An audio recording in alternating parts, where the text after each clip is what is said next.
pentagrama, pero un oidor de música y específicamente la ópera de toda la vida. Y hay algo que me gusta siempre decir esté donde esté, que es que soy un amante de la figura del auténtico libertador, ¿no? No de esa caricatura espantosa que se ha hecho en Venezuela de nuestro libertador, pues. Bueno, nada, dicho eso, agradecerle a Roque, a mi querido amigo, mi histórico amigo Roque Alfonso. Se nos encaneció el pelo juntos. Cuando nos conocimos teníamos el pelo negro y después de trabajar todo lo que hemos trabajado se nos puso el pelo blanco, ¿no? Un digno pelo blanco. Y a ustedes, pues, por su gentileza al haberme invitado a formar parte de este conversatorio tan Guillermo, interesante. ¿Sí? permíteme un comentario aquí. Guillermo es una persona muy humilde. Su papá llevó la ópera a Venezuela y su hermano es un experto en Puccini en Nueva York. Uno de mis hermanos, el otro hermano es un director de cine muy conocido en Venezuela, eh, director de una película de impacto, realmente de impacto, que se llama País Portátil y que está basada en una novela de Adriano González León, que recibió en sus orígenes cuando salió el premio Seix Barral, ¿no? Bueno, a ver, yo he querido dividir mi intervención en cuatro segmentos, ¿no?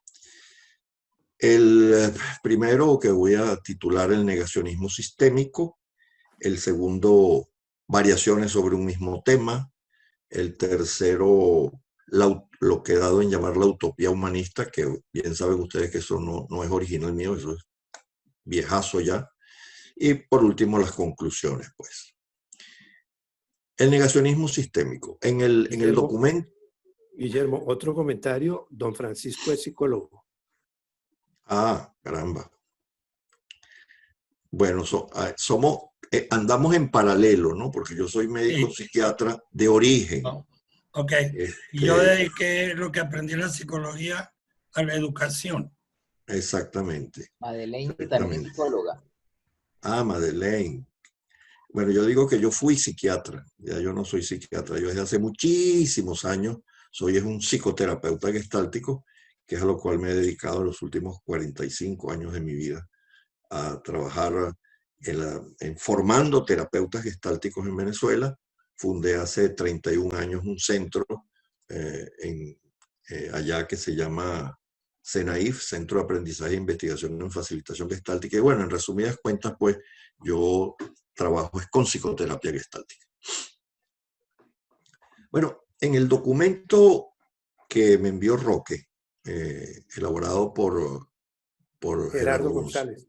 Gerardo González Uribe, se llama Negacionismo Sistémico Estructural, cómo crear un nuevo presente en la realidad actual.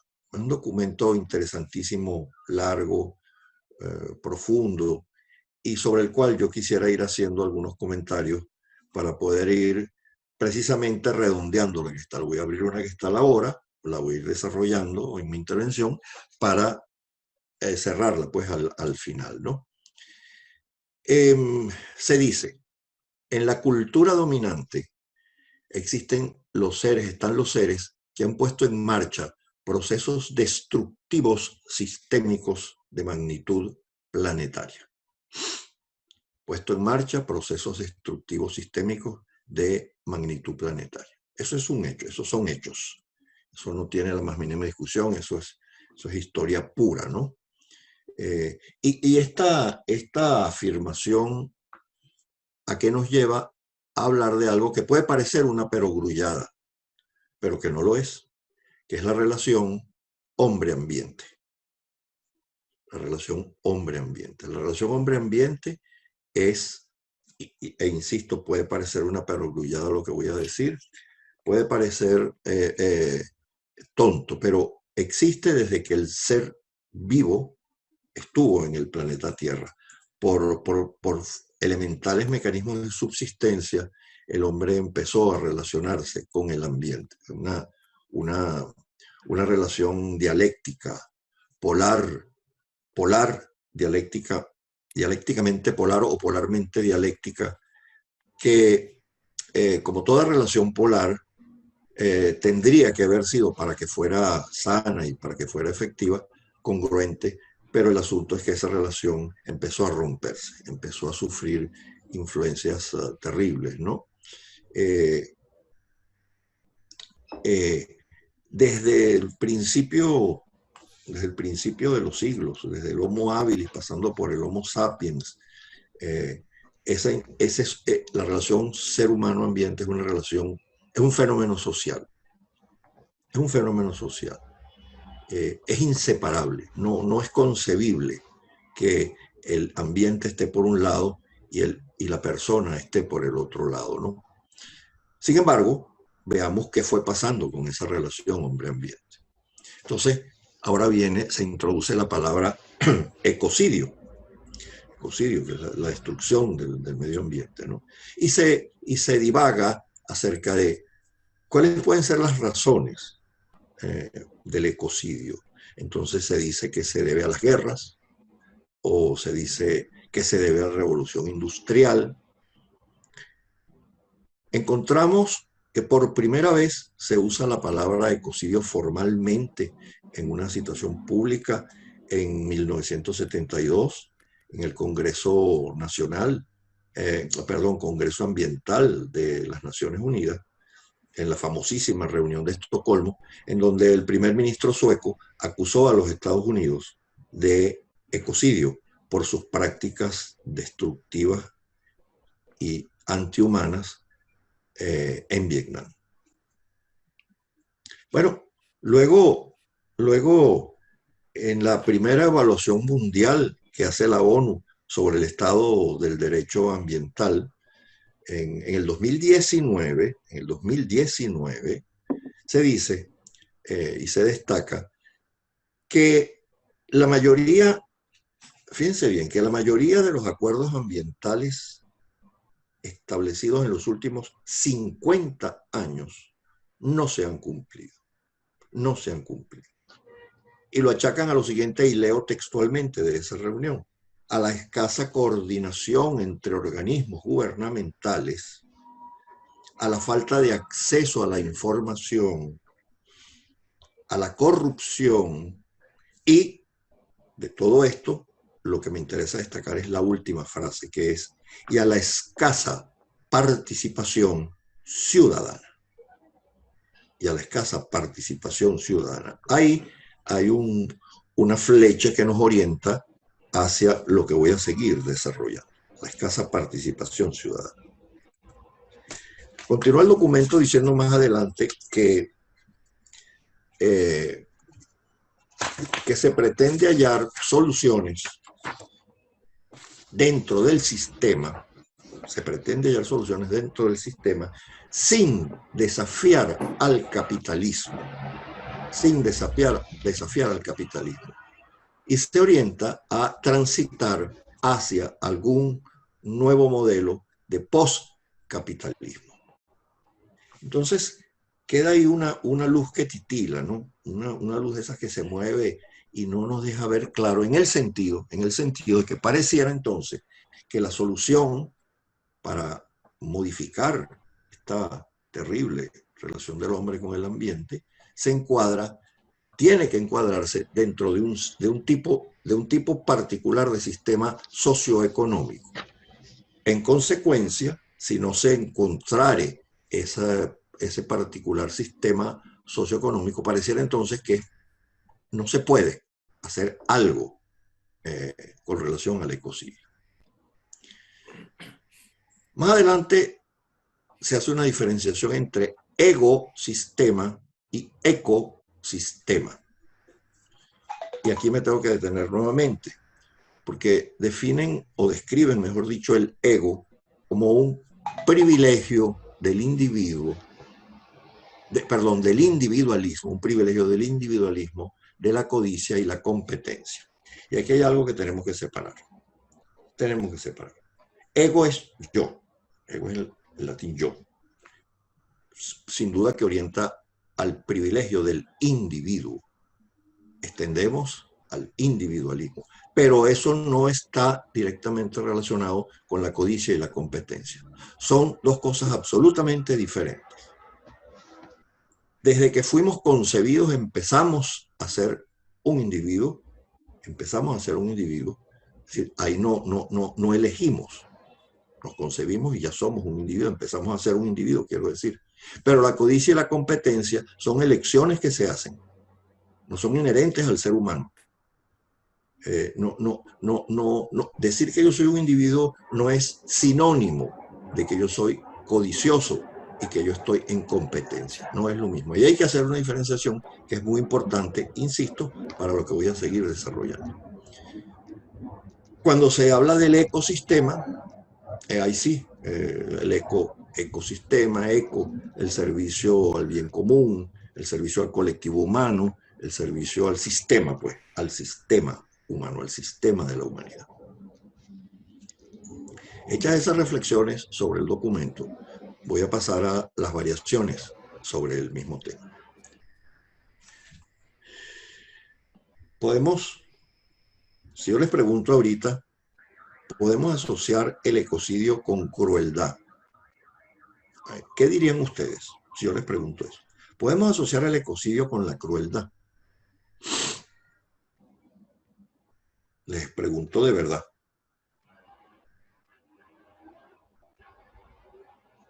¿Qué les parece?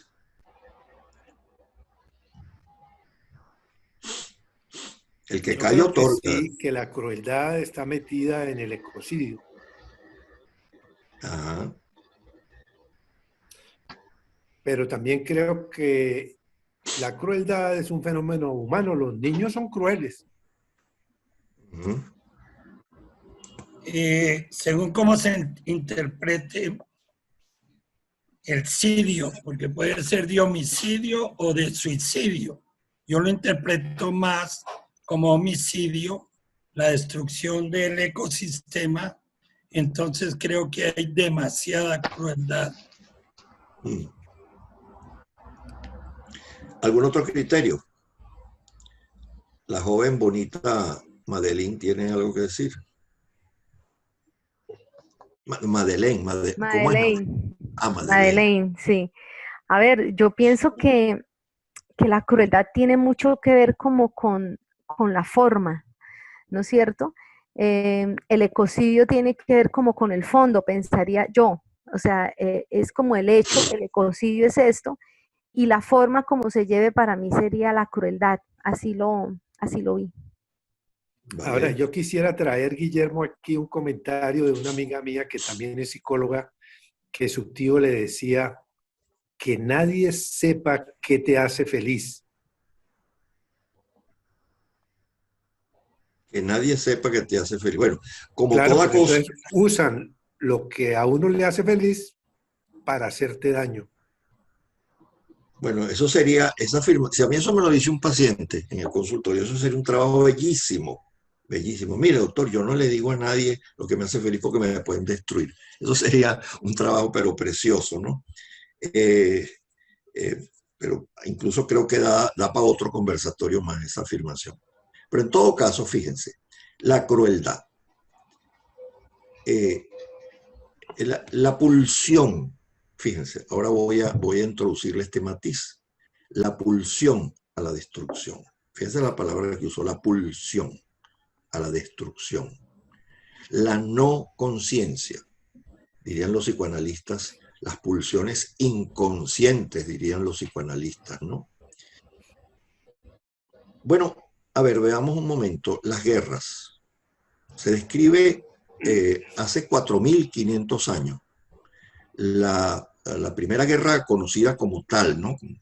Que fue en Sumeria, en donde se enfrentaron en una guerra que se dice que duró más de un siglo.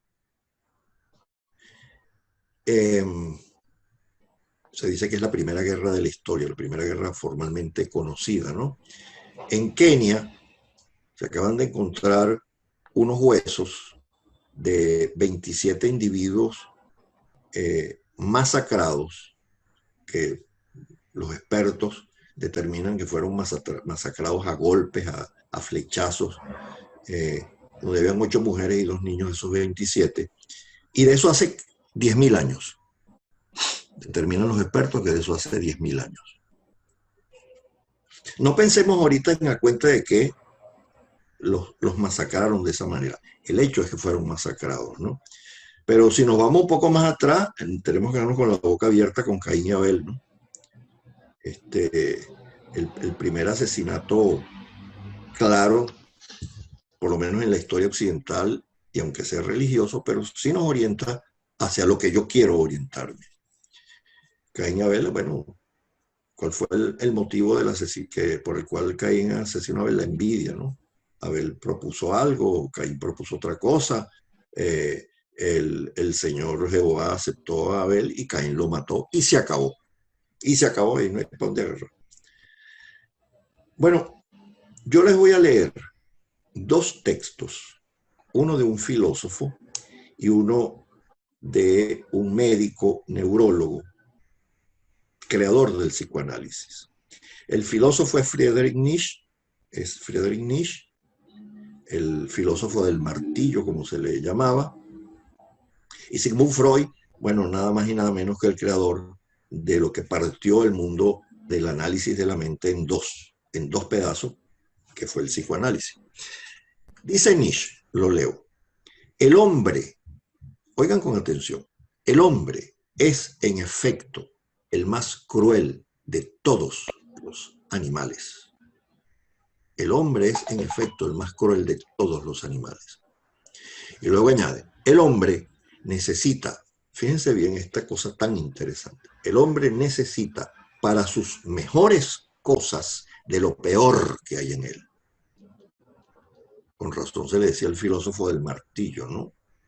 El hombre necesita para sus mejores cosas de lo peor que hay en él, dice Friedrich Nietzsche.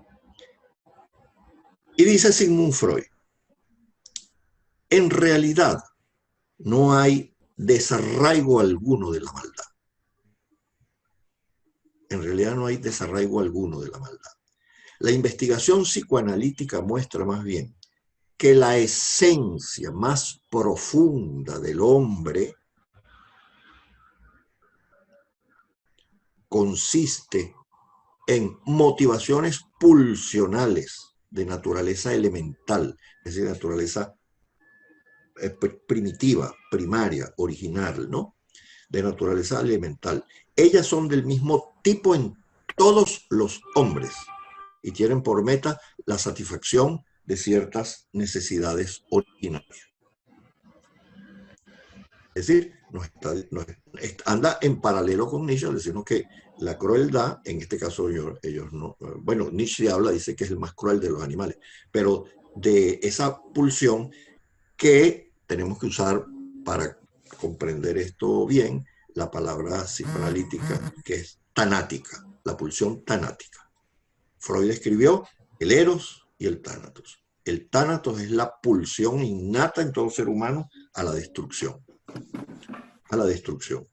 Y el eros es la pulsión a la construcción, a la buena forma, ¿no? En Gestalt diríamos a la buena forma.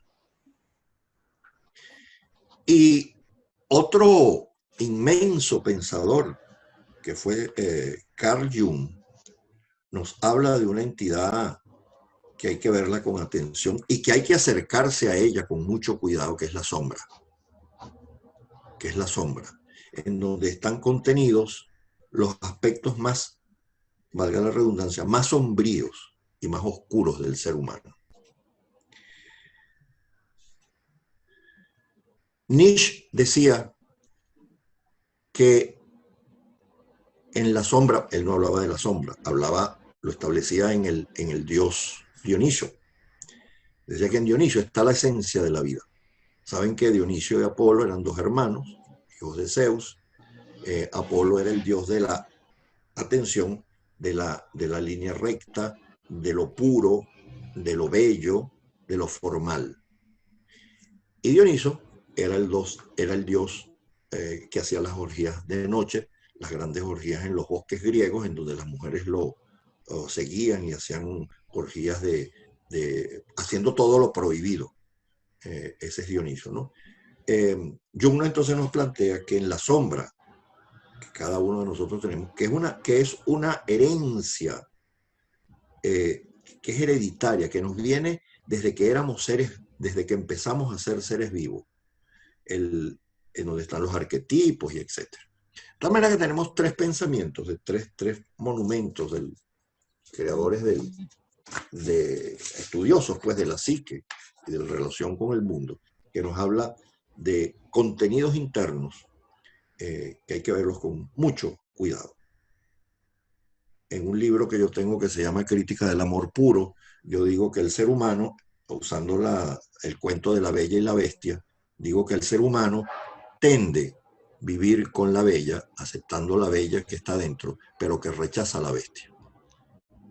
Entonces es necesario que ustedes lean bien el cuento para que comprendan qué terrible puede ser esto. O más conocido, el Dr. Jekyll y Mr. Hyde, que coexistían, cohabitaban dentro de una misma persona. El Dr. Jekyll, un médico bueno, un médico generoso, un médico noble, y con las noches él tenía la pulsión de salir a prostíbulos y tal, y él no soportaba esa dualidad, y se le ocurrió que él iba a inventar una pócima que pudiera desintegrar esa conducta buena, la del Jekyll, de la conducta mala de Hyde. Y todos sabemos cuál fue el final del Dr. Jekyll y Hyde, de esa dualidad. ¿Qué pasó? No se los voy a contar porque si por casualidad se les olvidó, para que la vuelvan a leer. Pues eso es un prodigio. Eso es un prodigio para comprender qué es lo que es el ser humano. Bueno, muy bien. Después en el documento se pasa a hablar variaciones sobre el mismo tema, ¿no? Se pasa a hablar de los niveles de comunicación, interesantísimo. Hablan de 4 niveles. El nivel 1 y el 2 está planteado en este documento como una forma inefectiva de comunicarse. Ciertamente lo es, tal como está descrito ahí, ciertamente lo es. Nosotros en Gestalt hablamos de la pantalla y los roles. Y hay una frase, una expresión que creó el padre de la terapia gestáltica, que fue Fritz Perls, que es bullshit. Bullshit. Mierda de toro. Él dice que hay 3 tipos de mierda, ¿no? Me dispensa la joven, me dispensa la joven Madeleine de la palabra gruesa que usé. ¿Tiene corriente extensión de corriente? Alguien, no, nos estamos enterando de intimidades de alguien. Que apague el micrófono. Creo que es Galaxia 9. Ajá, listo. Ya no sabemos qué va a pasar. Bueno, ¿qué les decía? Bullshit, ¿no? Decimos en Gestalt que ese es el sobreísmo. Fíjense, es hablar sobre, no hablar de, sino hablar sobre. Son formas en las cuales la psique muy hábilmente evita una cosa, que es hablar de la experiencia interna, sentir lo que está pasando adentro y en consecuencia poderlo expresar. Como para muchísimas personas en la esencia de lo que es la conducta neurótica esto está presente, entonces entra en roles y pantallas, que es un juego, es como una actuación, es como un actor que tiene un parlamento y lo expresa, pero que de ninguna manera tiene que ver con lo que ciertamente y realmente está pasando dentro de sí mismo. Bien. Luego se habla de Otto Scharmer en una metáfora interesante que es un cuarto oscuro en donde hay una pared en la que se proyecta. Guillermo, estabas hablando de 3 tipos de mierda. Y bueno. la tercera, que era la más importante, que es la mierda de elefante, no la explicaste. Ah, ya. Bueno, es que le vi la cara a Madeleine y me dio como pena ya seguir hablando de eso, ¿no? Pero son tres niveles de evitación. mierda de toro, mierda de elefante y mierda de no me acuerdo cuál es la otra. De pollo, de pollo. Y la mierda de pollo por ejemplo, yo ahorita estoy en mierda de pollo. Es decir, yo estoy hablando ahorita de unas cosas teóricas y tal, y les veo la cara y veo cómo reaccionan, y yo estoy en mierda de pollo. Pero O sea, si que nos no hace, estás hablando de lo que estás viviendo. ajá, si Roque me hace esa focalización, entonces yo me detengo un segundo, voy adentro,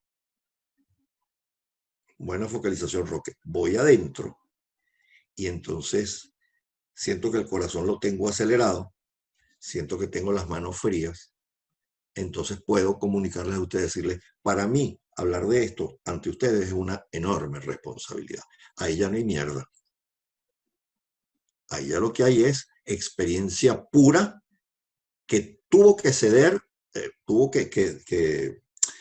al ser focalizado por Roque, el sobreísmo, el hablar sobre, cesa, inmediatamente mi atención va hacia adentro y me doy cuenta de lo que está pasando. Recuerden que esta conversación se llama la utopía humanista y el darse cuenta, ¿no? ¿Está claro eso que acabo de decir, por cierto? Sí. Bueno. Ajá. Luego entonces en el cuarto, satisfecho lo de la mierda, Roque. Sí. Ajá, muy bien. Entonces, se habla de esta imagen del cuarto oscuro y tal. Y esto nos lleva a un mito, que es un famoso mito platónico, el mito de las cavernas de Platón. En el CENAIF, en el centro que yo fundé hace muchos años, que tiene una parte dentro de esa formación que tratamos aspectos filosóficos, de puntos filosóficos que tienen que ver con la terapia gestáltica. Hablamos del mito de las cavernas cuando vemos a Platón. El mito de las cavernas lo refleja la realidad. Eso que ellos están viendo, que han visto toda la vida, esa es la realidad. Eso es lo que existe, eso es lo que es. Uno de los que están allá, ahí, se sale, va afuera, lo impacta la luz y empieza a ver otra cosa que no son las siluetas que ha visto toda la vida. Se asombra, es decir, está viendo la realidad, porque los que están viendo, los que están adentro, son las sombras, son las siluetas. Esa no es la realidad. La realidad en todo caso serían sus propios cuerpos. Entonces él vuelve a entrar y les grita y les dice que estamos equivocados, no es así, esta no es la verdad, no es la realidad está afuera. Y resulta que todo el mundo lo tilda de loco. Ese es el famoso mito de las cavernas. ¿Por qué lo destaco? Porque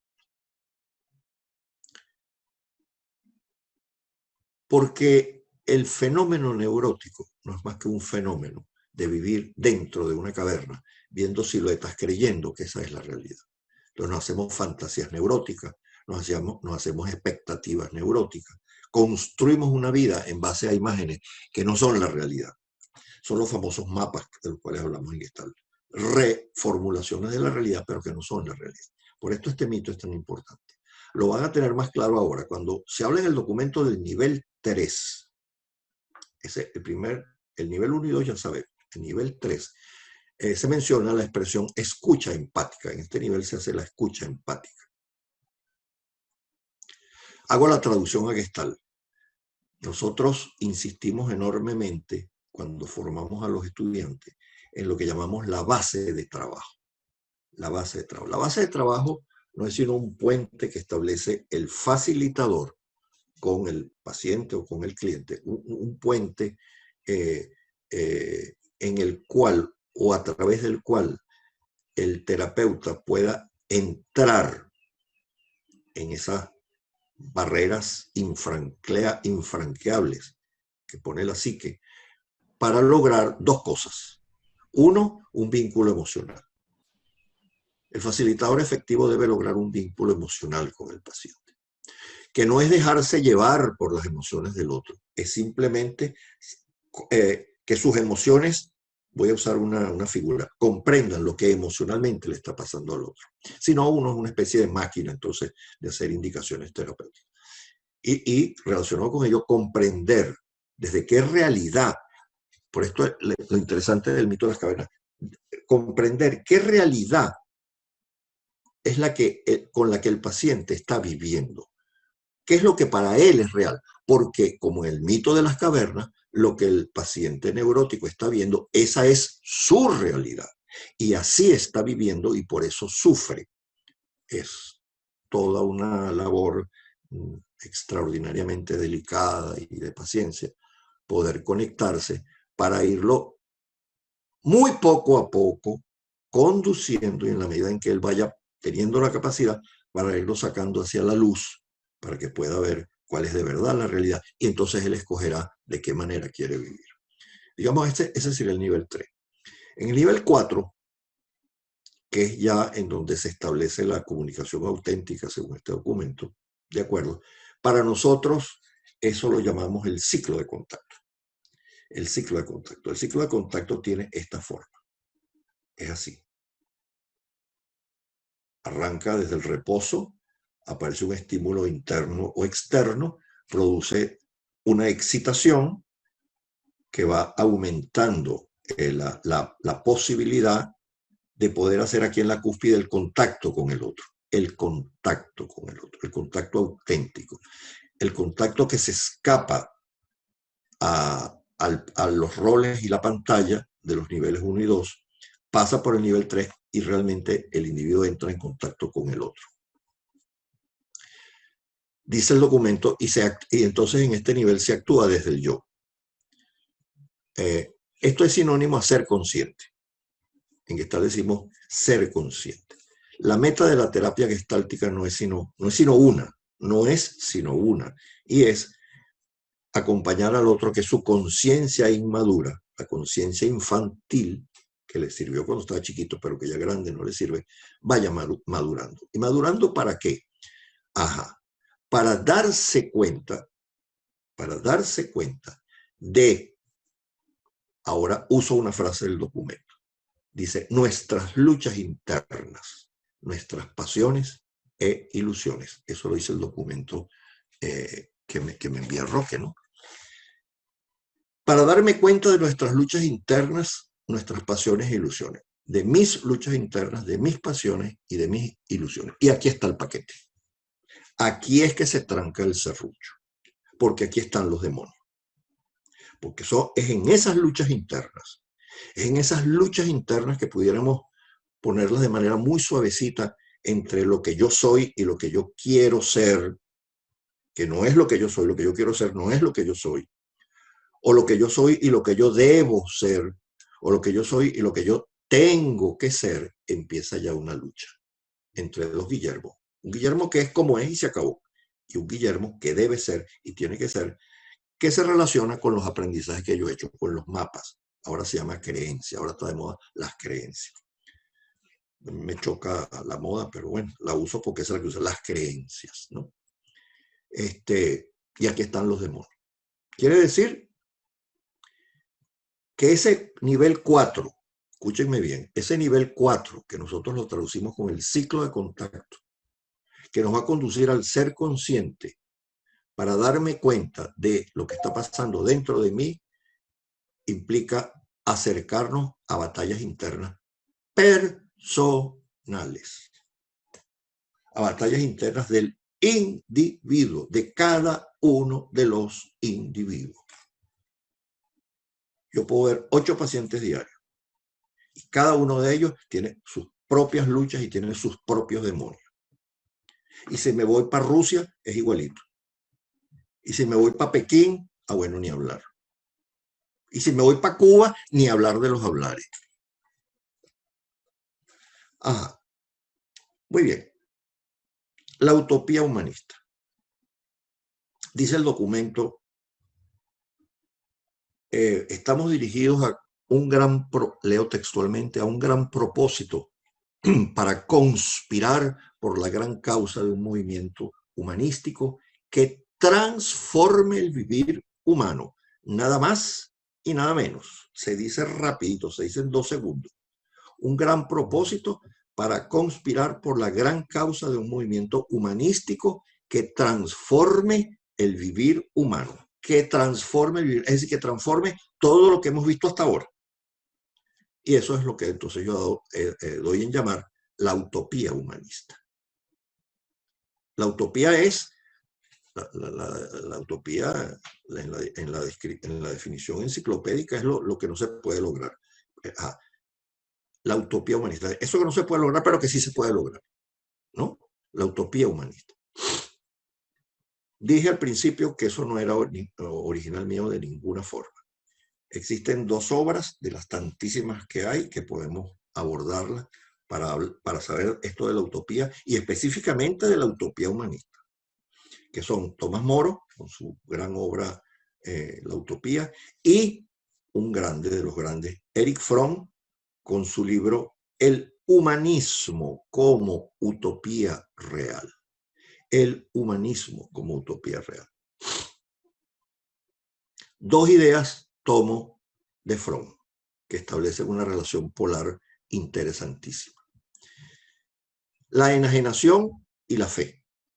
La enajenación, que no es sino, enajenarse es perderse de sí mismo. Me alejo de mí, me invisibilizo ante mí mismo. Eso es lo que es la enajenación. Él habla de la enajenación del género humano. Y en el otro lado pone, en el otro polo pone la fe en el hombre. La fe en el hombre. De la conjunción de esos dos polos podría surgir algo diferente. Pero recuerda que estamos hablando de la enajenación de la humanidad, en donde cada uno de nosotros, si estamos metidos en ese circo, estamos enajenados. La consulta terapéutica no es más que tratar la enajenación. Cada individuo que entra al consultorio, yo cuando entré al consultorio, todos los que estamos en un consultorio y seguimos estando, lo que entra es un enajenado que se ha perdido de sí mismo y vive en el mito de las cavernas, con realidades que no son la realidad. Bueno, entonces en ese sentido, las utopías realistas tendrían que estar dirigidas hacia el hecho de que las personas sean conscientes de sus propias potencialidades, palabra fundamental en el movimiento humanista, de sus propias potencialidades para poder ¿qué? Para poder trascender. Y fíjense lo que hace mi mano, trascender. ¿Qué hace mi mano? Va a mí y hace esto, para trascender, es decir, ir más allá de mí mismo. ¿Y qué quiere decir esto? Darse cuenta, voy a hablar en primera persona, darme cuenta de mis propias fuerzas, de mis propias posibilidades, de mis propias necesidades, de mis propias motivaciones, de mis propias limitaciones, para, ahora dice Fromm, para poder desarrollar las capacidades para la razón efectiva y el amor efectivo. ¿Qué es eso? Eso da para otro conversatorio. Pero en todo caso, es la expresión más pura del ser humano en la medida en que deja de enajenarse y tiene fe en su capacidad de trascender. Bueno, y acercándome al final, la conclusión. Mire, no sé si, Roque, si damos un momentito para hacer, si hay alguna observación o algo así. Yo sí creo. Ajá, bueno. Entonces. A ver, si quiere, yo puedo ayudar un poco. ¿Aló?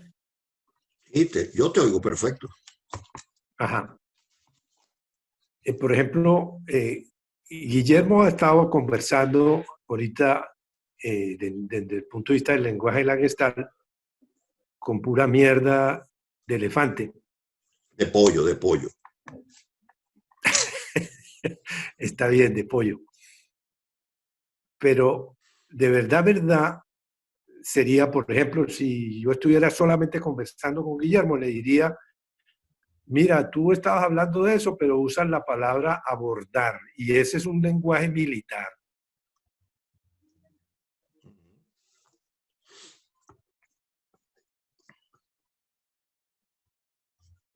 Esa es la observación. Ajá. Ya, tienes razón. Dijiste abortar con T de techo, ¿no? No, abordar. Ah, con D de dedo. Sí.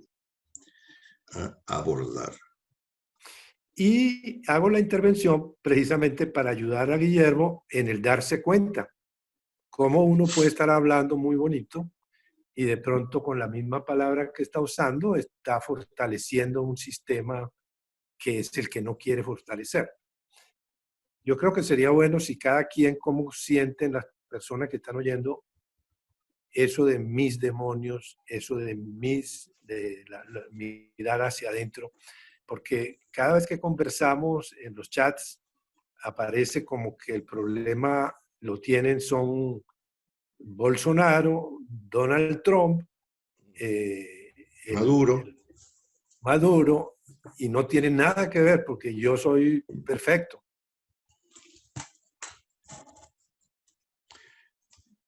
Sí, la segunda invitación me parece extraordinaria, ¿no?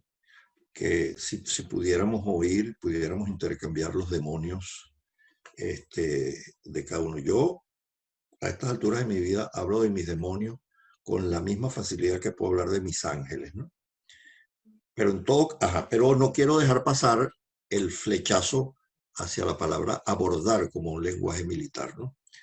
Bueno, abordar está en el diccionario y si tuviéramos un diccionario a mano, abordar sería, a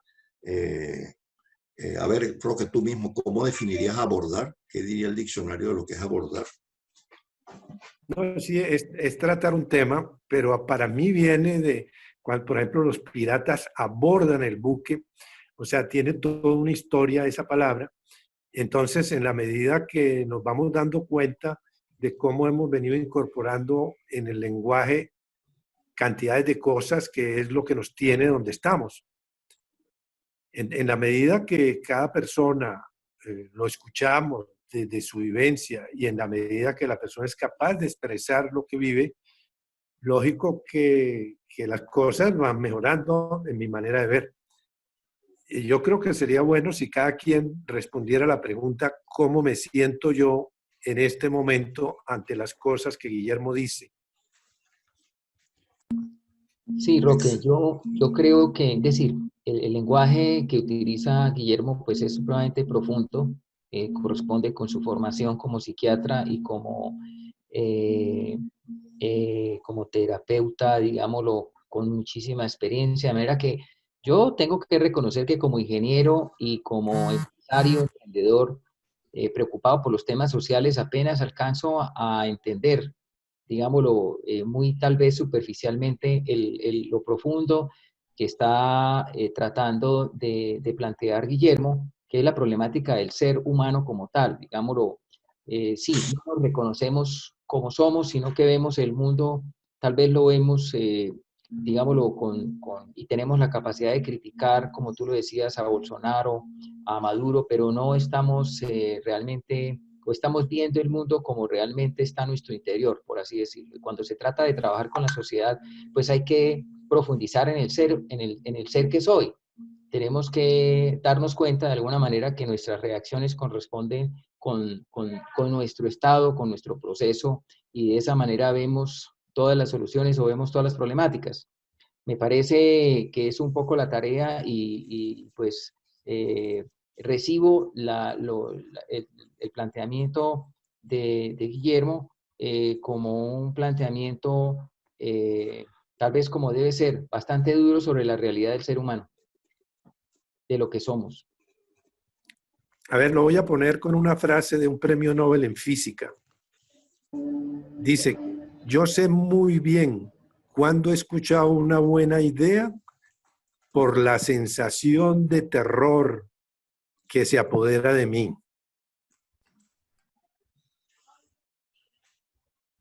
El micrófono, don Francisco. Luis Fernando, ¿me escucha? Yo quisiera extender un poquito más lo que dijo Luis Fernando. Pues nosotros venimos reuniéndonos cada nada y hablábamos de emprendedores hoy en día por las consecuencias actuales. Enfocarnos no en emprendedores industriales o comerciales, sino emprendedores sociales. Y todo lo que dice Guillermo, pues le deja a uno una sensación de que hay caminos que hay que explorar más a fondo. Me llamó muchísimo la atención y lo voy a estudiar más, con más ahínco, cuando dice que cada cual tiene que luchar con sus propios demonios.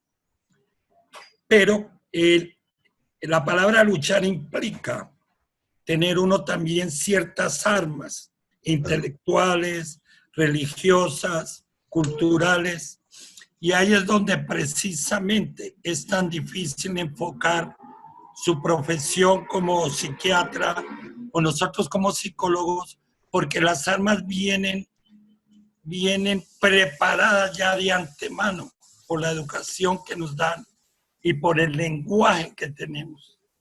Entonces ahí es precisamente, usted también lo tocó muy acertadamente en la parte que me sonó más a neurolingüística, es buscar el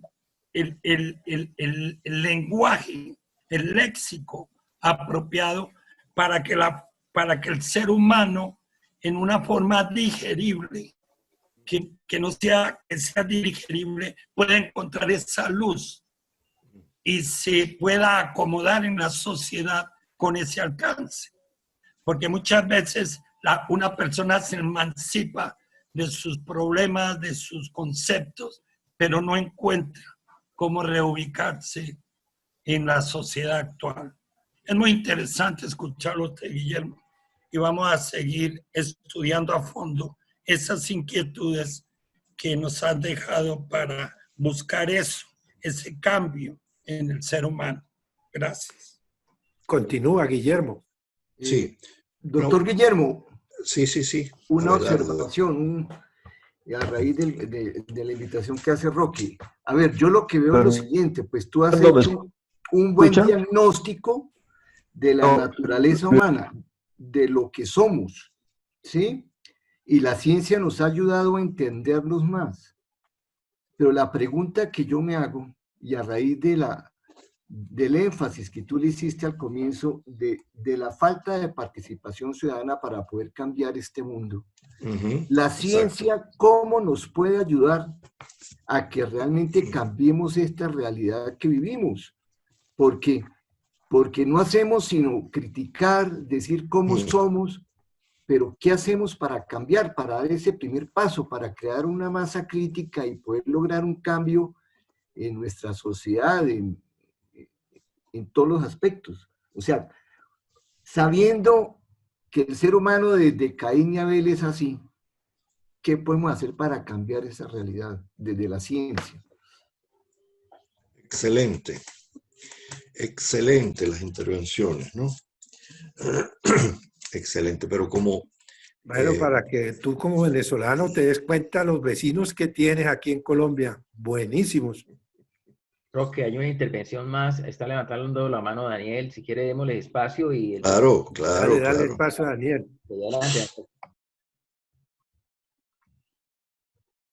Daniel, dilo.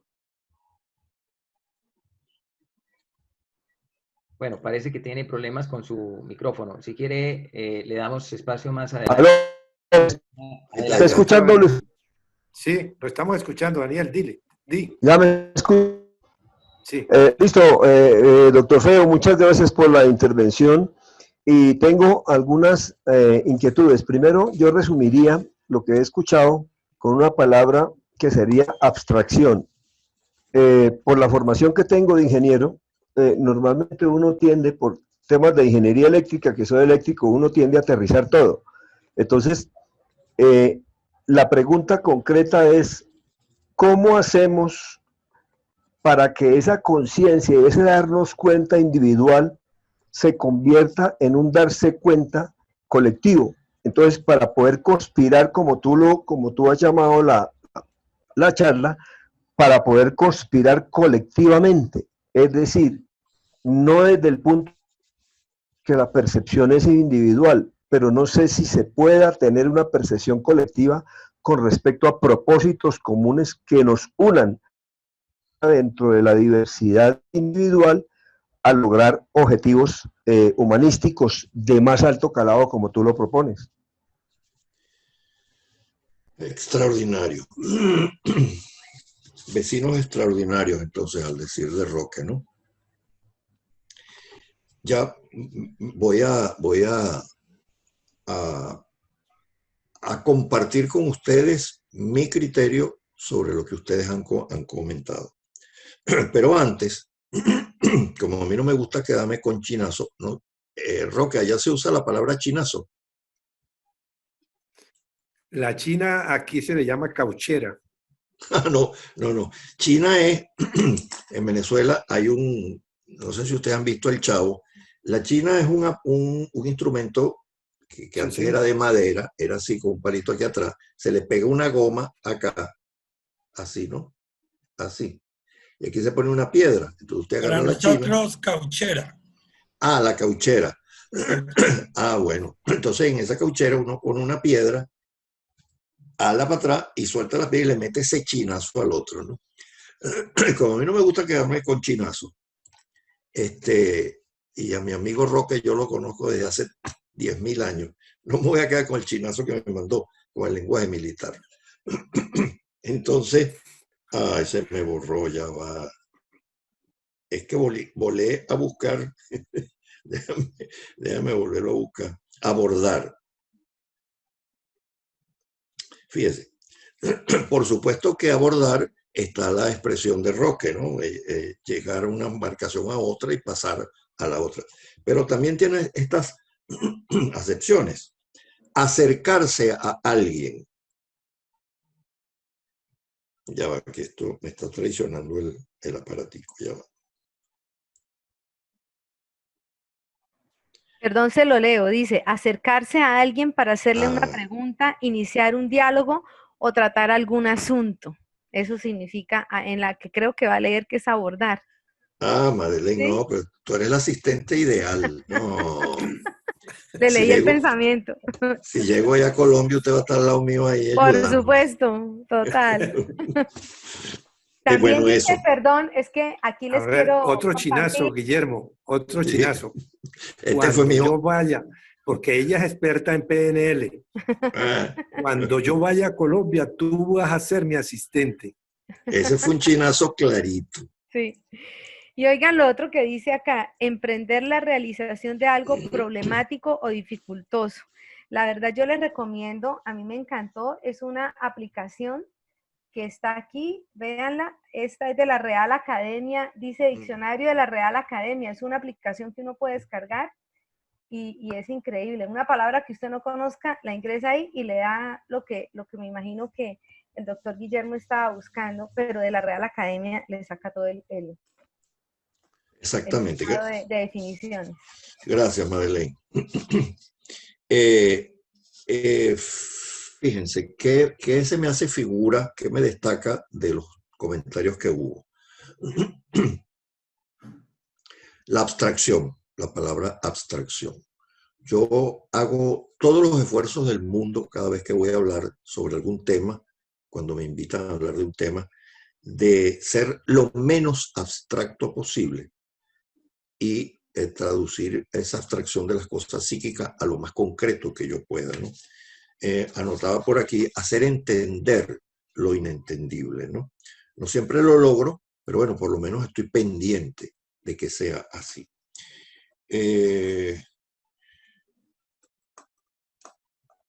Pues pudiera hablar tanto de esto, pero en todo caso, quizás hacia el final voy a responder sobre todo lo que habló Daniel, creo que fue, sobre Jacob. En Venezuela decimos, ¿cómo se come eso? Hablaste, ay, ¿cómo se come eso? ¿De qué manera se come eso?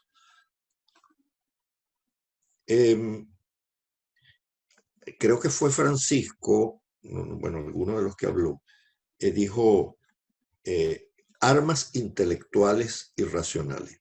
Bueno, en Gestalt, esa es la negación de lo que hacemos. Lo intelectual y lo racional no está tomado en cuenta. ¿Hacia dónde entramos? Esa base de trabajo de la cual yo hablé en algún momento, sobre qué se monta, sobre la movilización de los sentimientos. Creemos que cuando se toca un sentimiento, un estado afectivo, inmediatamente eso incide en lo racional.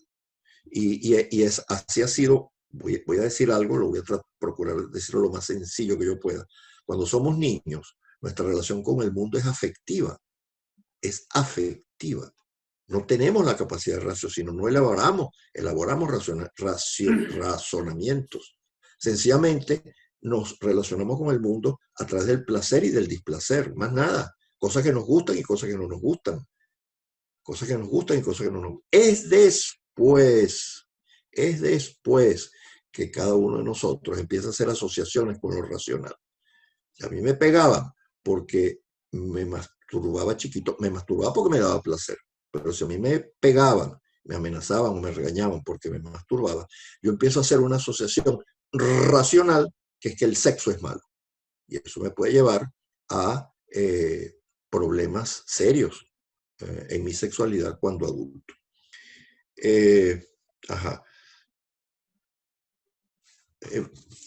Un diagnóstico sobre el ser humano y cómo cambiarlo. Es que precisamente,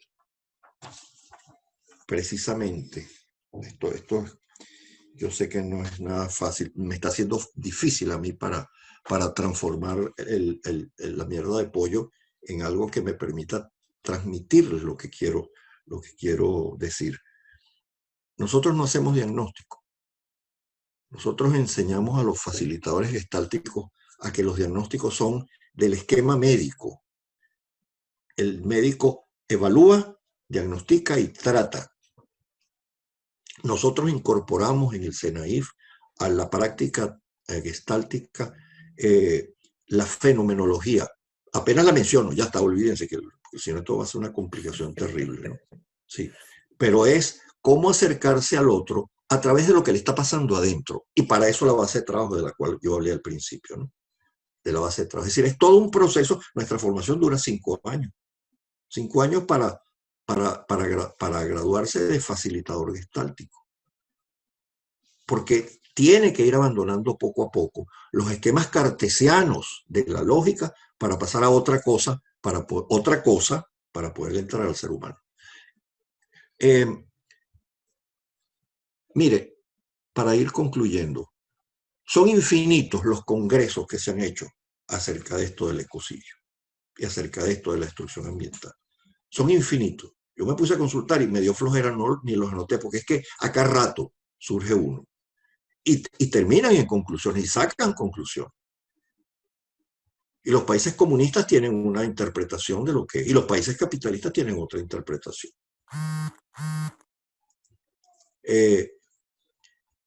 Mire, voy. En Venezuela, acabamos de hacer, quiere decir no hace ni un mes, de tener el primer encuentro virtual de facilitadores de autoestima. Imagínense usted esto. Bueno, ahí sí es verdad que le roncan los motores del asunto. Primer encuentro virtual de facilitadores en autoestima.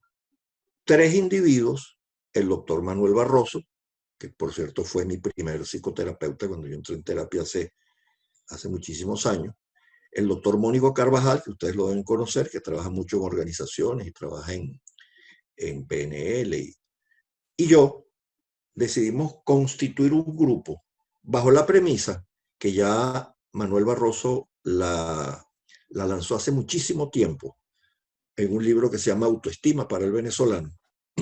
Que yo fui con mi carro a sacar los libros de allá y llevarlos a la Teresita.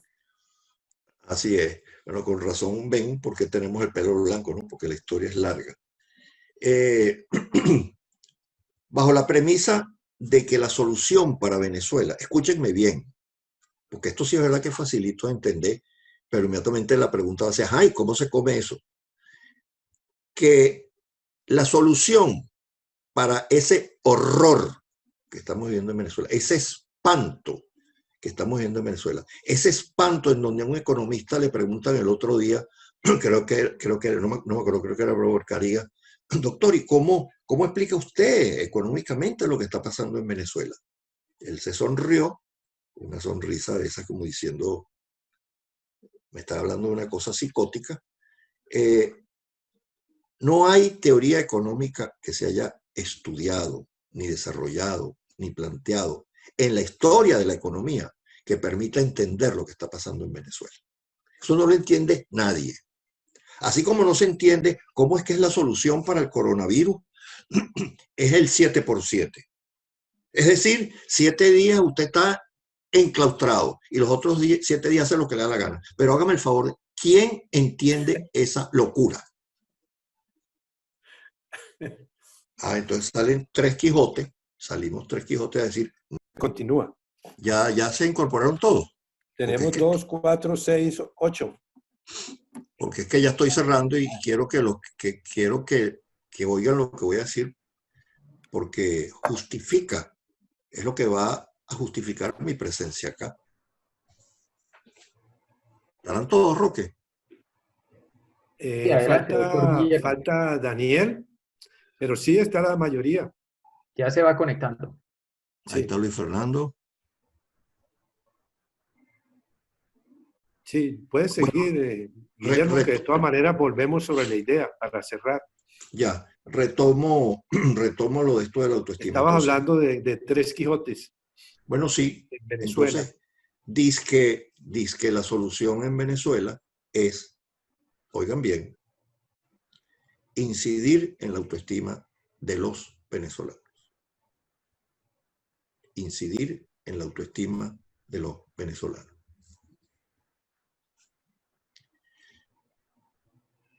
Tenemos una primera, bueno, hubo esa primera reunión que ustedes creo que está guindada en YouTube, pueden verla, donde intervinimos los 3. Y tenemos una primera reunión en julio con 50, que todavía no le hemos puesto ni el nombre, porque ustedes vean lo delicado de esto, no sabemos si son facilitadores. Yo me opuse a que se le pusiera la palabra facilitador. Facilitador es una cosa mucho más compleja. Entonces líderes, no, pero ¿qué líderes? ¿Cómo va a ser líder de autoestima? ¿Pero qué locura es esa y tal? Entonces parece que va a ser promotores, con 50 promotores de la autoestima. Con 50 promotores de la autoestima. Eso sí, es como una pirámide, ¿saben? De esos 50, entonces van a incidir en un grupo de la población y así se va a ir prolongando. Bueno, entonces yo fui muy claro en lo que dije, que lo voy a decir ahora, y con esto cierro. El documento dice, ¿cómo crear un nuevo presente en la realidad actual? ¿Cómo crear un nuevo presente en la realidad actual? Entonces aquí viene calza perfectamente bien la observación de algunos de ustedes cuando preguntaba, bueno, ¿y cómo cambiar? El diagnóstico está muy bien, la palabra y tal, pero ¿cómo es que se va a cambiar el asunto? ¿Y cómo se va a transformar lo abstracto en concreto? Pero por supuesto, ¿no? Entonces, ¿cómo crear un nuevo presente en la realidad actual? Desde mi punto de vista, trabajando durante hace tanto tiempo con la psique humana. Viniendo además de una militancia política, es decir, a mí no me hablan en extranjero cuando me hablan de la militancia política. Yo fui militante político en mi país en los años 60, en la época dura de la guerrilla y tal, ¿no? Entonces, ¿cómo crear un nuevo presente en la realidad actual? Parte y concluye en la acción que se tenga sobre el individuo desde el mismo momento de su nacimiento. En Gestalt, claro. Guillermo, permítame ahí. Gerardo, cuando dio su charla, explicó que en el Canadá, cuando el niño nace, la persona se queda en su casa para que el niño tenga padre y le pagan. Y no solamente le pagan a él, sino que van un experto a ver cómo le ha ido, o sea, experto de tipo de la salud. Simplemente para que sepas eso, que él lo comentó en la charla pasada. Ya. Entonces ahí vamos emparejados, ¿no? Ahí vamos emparejados. Desde el mismo momento de su nacimiento, ¿no? Para que su conciencia pueda ir madurando. La conciencia de qué? La conciencia que yo tengo de mí mismo como individuo, pero oigan la expresión, como individuo en el mundo. Pónganmele guiones a eso, por favor. Como individuo, el mundo, como individuo en el mundo, para entonces darme cuenta que el otro está allí presente, está con sus necesidades, con sus motivaciones, con sus limitaciones. Y solo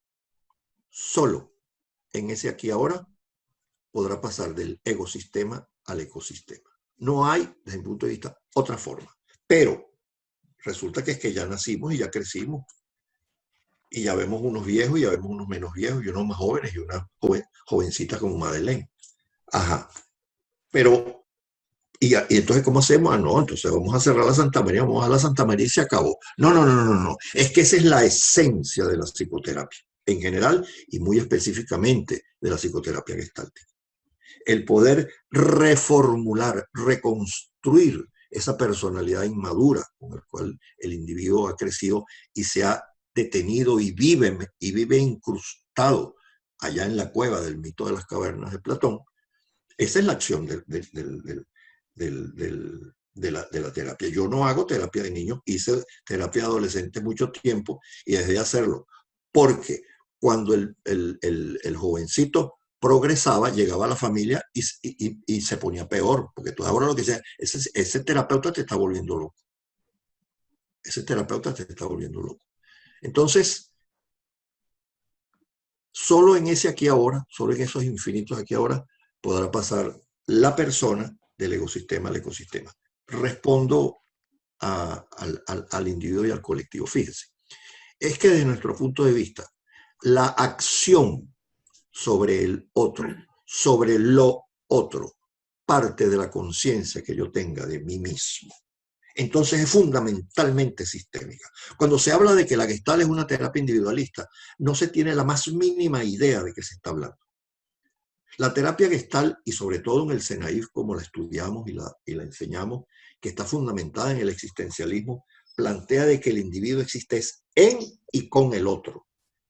En y con el otro. Lo que pasa es que la acción es de mí hacia ti y se retorna hacia mí nuevamente. Esa es otra historia. Esa es otra historia. Leo lo que escribí para terminar. Cualquier otra pretensión no es una utopía posible, sino una ligereza desconocedora de las profundas fuerzas existenciales que orientan la conducta humana. Listo, Roque. Listo, amigos. Guillermo, yo creo que la teoría paradójica del cambio ayuda mucho.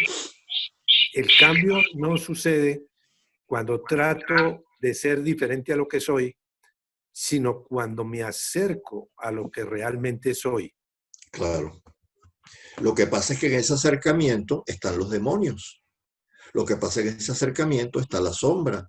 Ese acercamiento hacia la luz no la puedes provocar por acelerar, porque es como quitarle la concha a un morrocoy. Es demasiadísimo doloroso. Es demasiado terrible, es demasiado... Las fuerzas internas son tan terribles que acercarlas a ellas, porque fíjense, amigos míos, es que no es acercarlo al otro, como bien decía Roque, no es que Maduro es un hijo de su madre, que sí lo es, pero ese no es el punto, no es por ahí que vamos a poder llegar. Es que, ¿qué es lo que yo estoy haciendo para punto suspensivo? Porque qué fácil es descargarle la responsabilidad al otro. El ecocidio. Ah, no. Eso es de la guerra. ¿Y cuántas guerras llevo? Para empezar, ¿cuántas guerras llevo yo dentro de mí? ¿Cuántas guerras desarrollo yo en el mundo que me rodea, con mi pareja, con mi familia, con mis hijos? ¿Cuánto? Ah, no, eso es de la revolución industrial. Bueno, miren, por ahí no vamos para ningún lado. El único papel que puedo yo jugar acá es el de la comprensión de esto y que solamente se soluciona cómo se hace y cómo se come. Ah, bueno, ese es el reto que tenemos. Pero de resto, mire, pasarán, como dijo la ONU, 50 años más, pasará esta reunión, pasará la reunión de los facilitadores de autoestima de Venezuela y no habrá el más mínimo cambio. El más mínimo. Bueno, Chomsky está diciendo que puede ser que esta especie humana no sea viable. Ah, bueno, yo por lo pronto trato de vivir lo mejor que yo pueda. Oye, Guillermo, una inquietud con respecto a ese tema. ¿no será que el problema nuestro como sociedad es la falta de un liderazgo, de la formación en liderazgo desde la juventud y en cualquier momento? Porque al fin y al cabo, nuestros líderes políticos nos han llevado a eso, y la falta de participación, de seguir los perfiles, las sombras, y no la realidad es lo que nos lleva a esto. Y de alguna forma ellos, yo como lo veo, Hitler y todo ese tipo de líderes perversos supieron utilizar muy bien la ciencia para manipular las masas y lograr sus objetivos.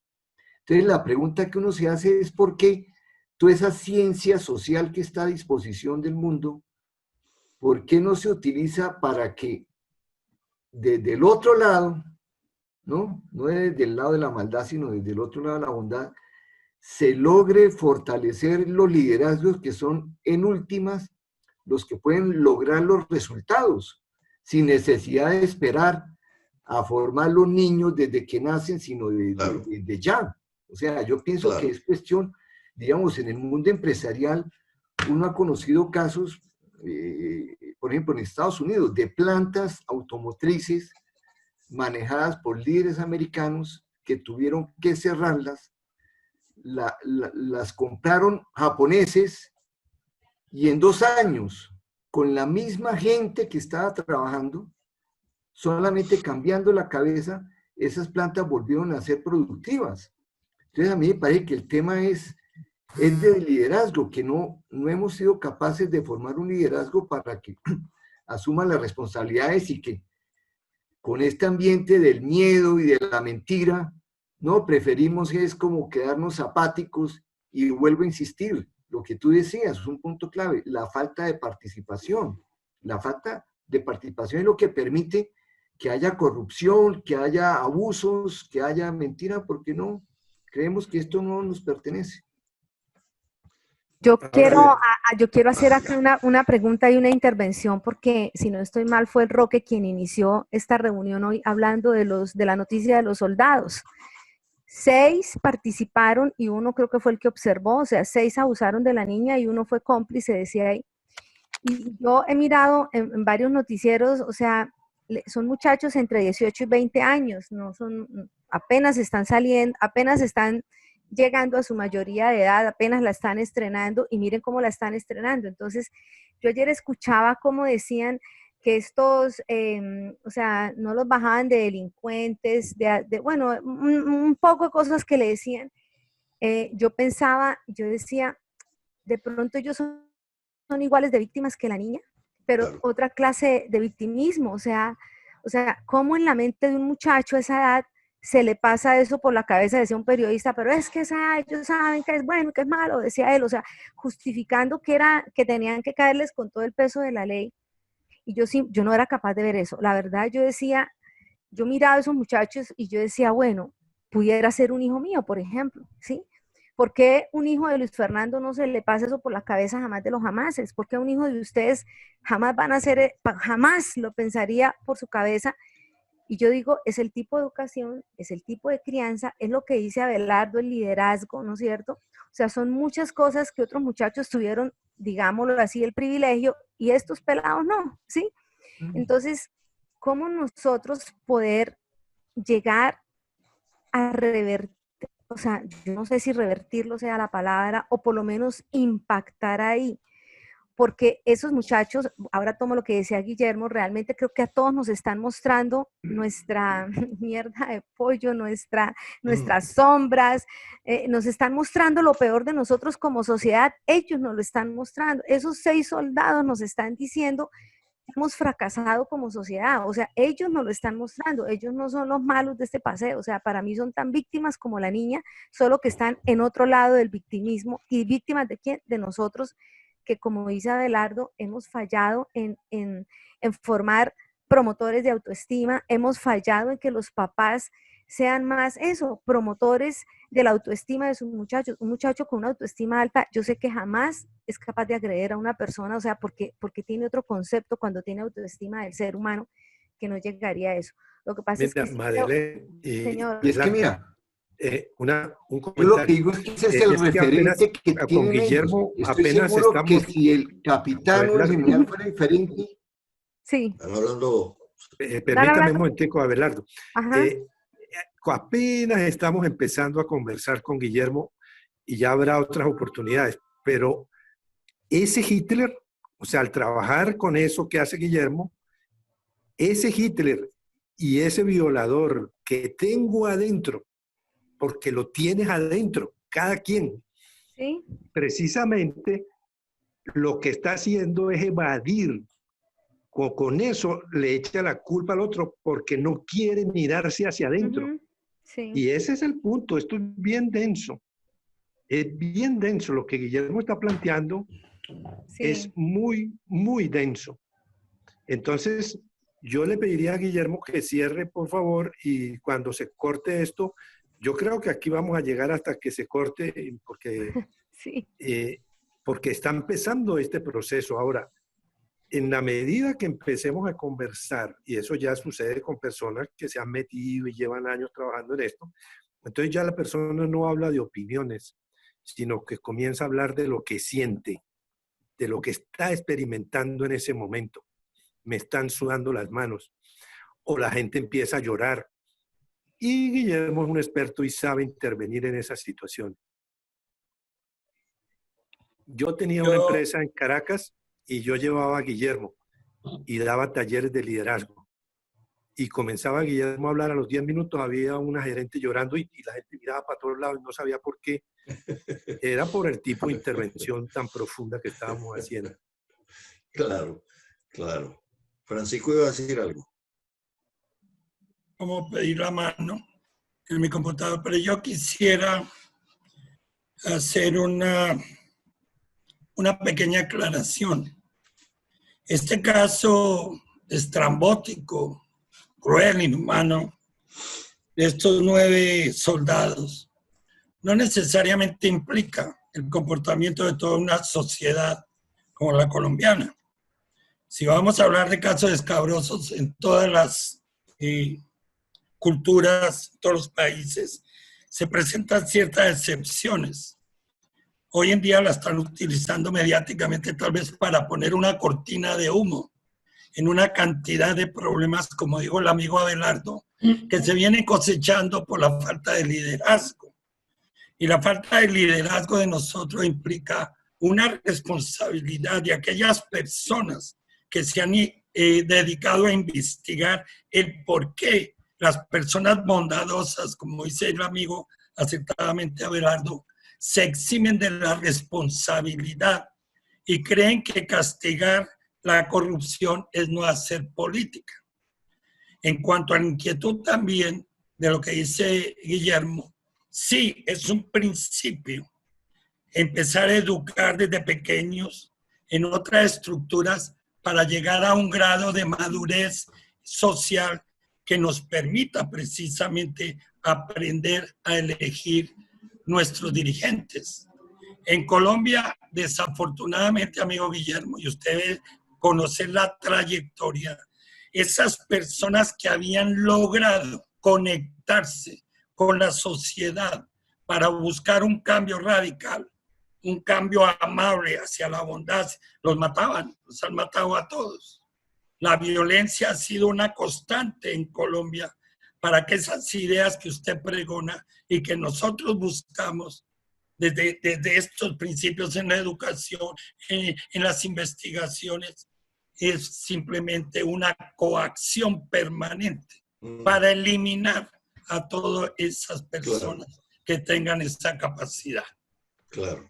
Quiero hacer un Claro. comentario pequeño sobre lo que decía Madeleine. A mí me da tristeza cada vez que veo una noticia como esas, pero me da tristeza es porque veo ahí la psiquis de la sociedad.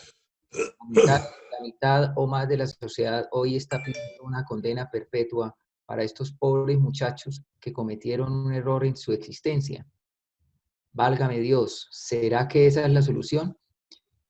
Mientras tanto, llevarse una niña de 12, 13 años, 14 años a la guerrilla, que lo vi, lo presencié con los vecinos de mi finca, no ha pasado por la mente de los colombianos que eso merece precisamente una condena perpetua, porque llevar una niña a la guerrilla significa someterla a la violación durante los siguientes años. Entonces, este es unos muchachos que se equivocaron en un momento, como decía Madeleine, es que escasamente tienen unos meses más de mayoría de edad, es decir, tienen un poquito más de 18 años. Bien, yo pienso que es un poco parte de lo que se requiere y es conocer la profundidad de la problemática de la sociedad. Yo viví una experiencia que quiero comentar acá. Cuando llegué al IMEBU, en el gobierno pasado de Rodolfo, me fui al norte a buscar los desplazados de la violencia y la gente que está en la extrema pobreza, con muchos nervios porque no sabía si estaba preparado para esa realidad tan dura. Efectivamente, fue muy superior a lo que yo pensaba, pero ¿sabe de qué tomé conciencia cuando fui allá? Antes de ir allá, todo el mundo decía, y yo escuchaba, y lo que escuchaba de la sociedad es que la gente que está en el norte son los ladrones, los delincuentes, que toca que llevarles educación porque se perdieron, es porque no tienen educación y toca que... Entonces, la solución es formar a esa gente porque esa gente son los guerrilleros, son los paramilitares, son los violentos, son todo. Cuando estuve allá, me di cuenta que eran seres humanos víctimas de nuestra propia sociedad, víctimas de los... de nosotros, posiblemente los privilegiados, que a través de la violencia los sometemos a esa vida en la mayoría de las veces. Ojo, nuestra sociedad sí necesita educación, pero la educación que necesita es la educación en el estrato 8 y de ahí para abajo, empezando por el estrato 8 y de ahí para abajo. Bien, no agrego más, es un poco para poner un punto de vista sobre cómo posiblemente una experiencia le permite a uno ver la realidad de forma diferente. Hay un libro que les recomiendo, se llama No mataría ni una mosca, sobre personas de esas que hablan dulces, bellas, hermosas, y con Milosevic mataron muchísima gente. Gente que no mataría ni una mosca. Ya. Bueno, no ha aparecido todavía aquí el tiempo que queda. De todas maneras, tengo 10.000 ideas en la cabeza oyéndolos hablar a ustedes que no voy a poder desarrollar. Entonces voy a procurar, ya va, un micrófono prendido que deje entrar un sonido. Creo que es Daniel o Luis Fernando, uno de los dos. Ya, Daniel apagó, ya. Ajá. Esto, voy a procurar concretar esto lo más que yo pueda.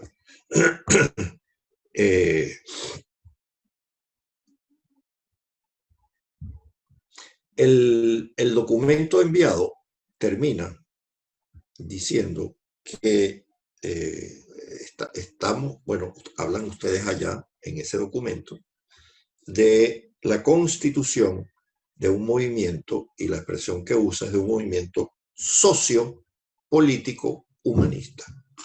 Movimiento socio-político humanista. Esa es la tarea que quienes están metidos en esto tienen por delante. Crear un movimiento socio-político humanista. Ajá. ¿Y cómo es eso? Si es político, ah, caramba. Entonces empiezan a venirnos cosas a la cabeza, ¿no? Porque los partidos políticos son instituciones de poder y cumplen con todas las desgracias que tienen las organizaciones de poder o el peligro que corren, ¿no? Lo conecto con el liderazgo, con líderes, la constitución de líderes. Es decir, este movimiento sociopolítico humanista será entonces que tiene en sus manos la formación de líderes humanistas para que se puedan manejar sociopolíticamente. ¿Será por ahí que va la cosa? Pues pareciera que sí, ¿no? Pues si no, entonces es una frase que queda en el aire. Ajá.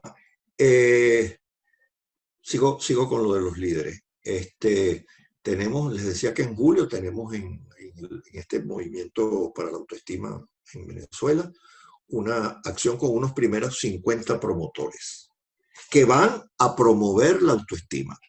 Y lo primero que yo les dije es, yo no muevo un dedo,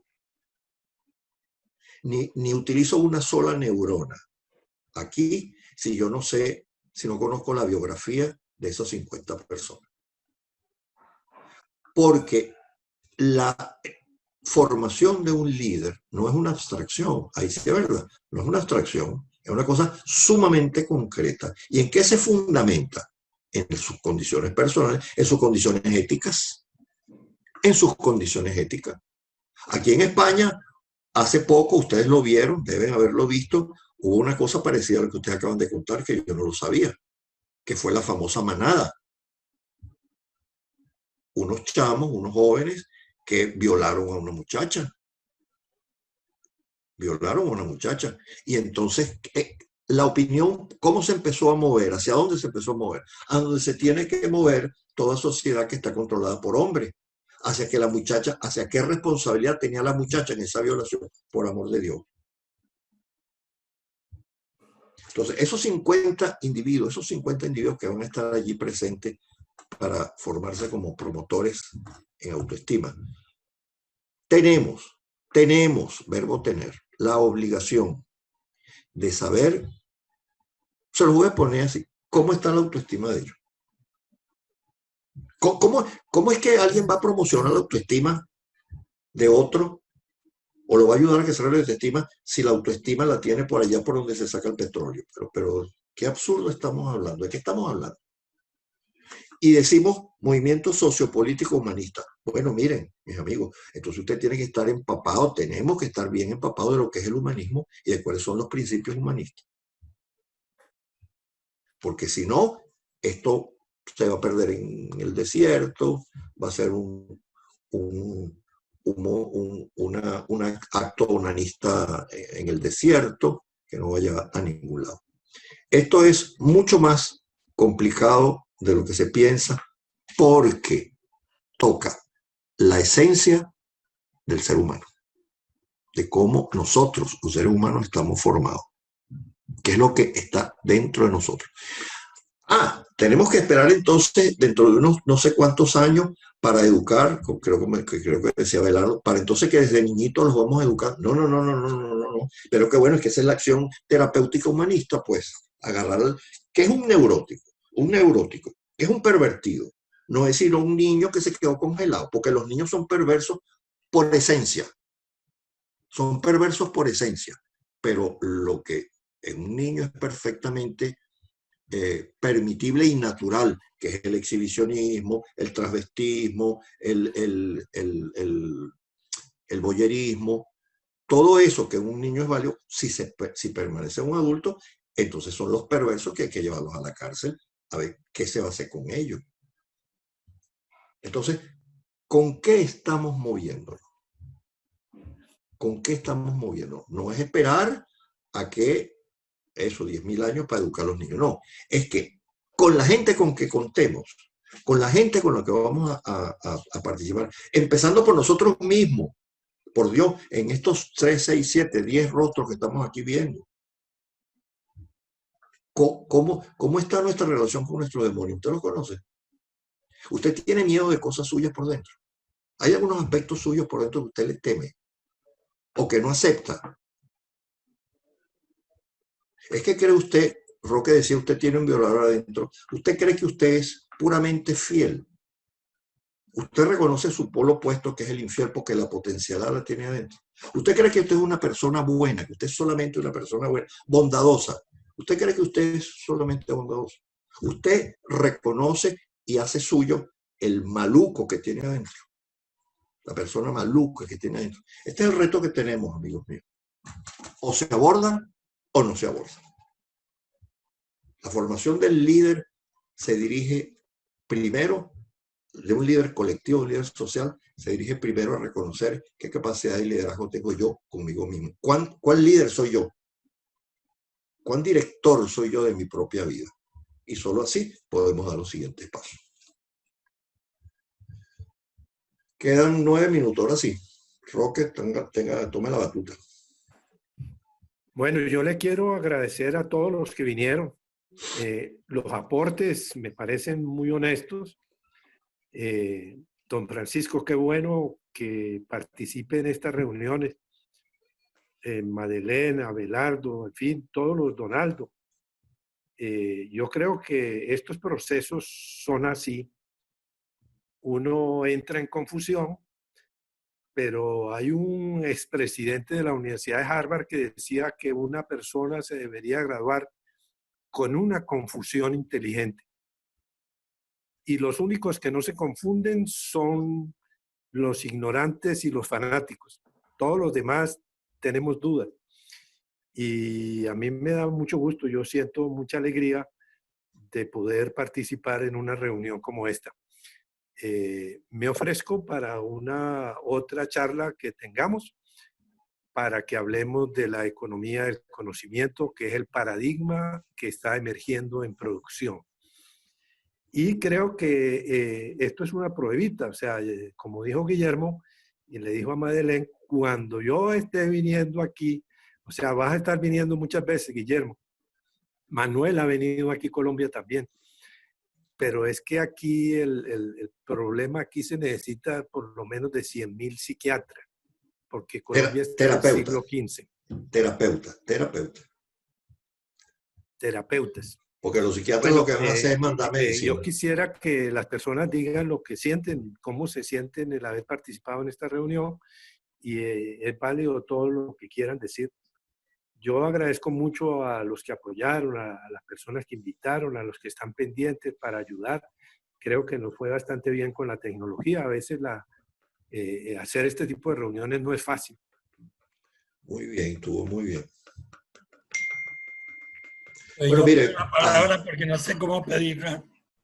Agradecerle a todos. Dale, don Francisco. Sí, agradecerle a todos, decirle de antemano que me disculpen la voz, estoy en un tratamiento de la garganta, y decirle que cuenta con un amigo incondicional, que la tarea que nos hemos dado con el doctor Luis Fernando Prada, la razón de ser de nosotros es la educación. Nos hemos dedicado a fortalecer el magisterio, hemos graduado más de 100.000 profesores en especialización y maestría, diseñamos los programas. Ahorita ya estamos diseñando un doctorado virtual en educación. Entonces, estas charlas y las opiniones de todos ustedes, lo único que hacen es enriquecer esa trayectoria para que tratemos de alcanzar un nivel de calidad que justifique tanto esfuerzo. Entonces, para todos, muchas gracias, sobre todo a don Guillermo, a usted, don Roque, a todos los demás que cuentan con un amigo incondicional. Gracias. ¿Alguien quiere decir algo más? Madeleine, Abelardo, Daniel. No, realmente, pues, muchas gracias por la invitación, muy interesante. Digamos, yo creo que esto es una semilla que hay que cultivarla, hay que cuidarla para que realmente crezca y pueda dar sus frutos. Insisto en que no nos podemos quedar en el por qué o sino buscar el cómo. Claro. Así sea con pequeñas cosas, cómo poder cambiar esta situación, ¿no? Yo pienso que eso el mensaje que quiero dejarles, porque realmente yo creo que ahora esta charla se va a publicar en YouTube. Como tenemos unos chats, podemos conversar y de pronto pudiéramos meter a Guillermo ahí si él quiere opinar. Sí. Bueno, yo desde mí, agradecerte a ti, Roque, por la invitación generosa, a ustedes por su participación. Me llega que son un grupo, son individualidades que constituyen un grupo honesto, un grupo abierto, y eso forma parte del abono indispensable para ese semilla que tú, Abelardo, comentaste, ¿no? Pues disponible para ustedes en lo que yo, dentro de lo que yo pueda ayudar, que es lo que ya ustedes saben y de lo que yo hablé, y desde esta posición que es la que les expresé hoy. Muchísimas gracias por su atención. Bueno, muchas gracias. Bueno, entonces nos veremos el próximo sábado a las 11. Bueno, muchas gracias. Muchas gracias a todos. Madeleine va a estar hablando de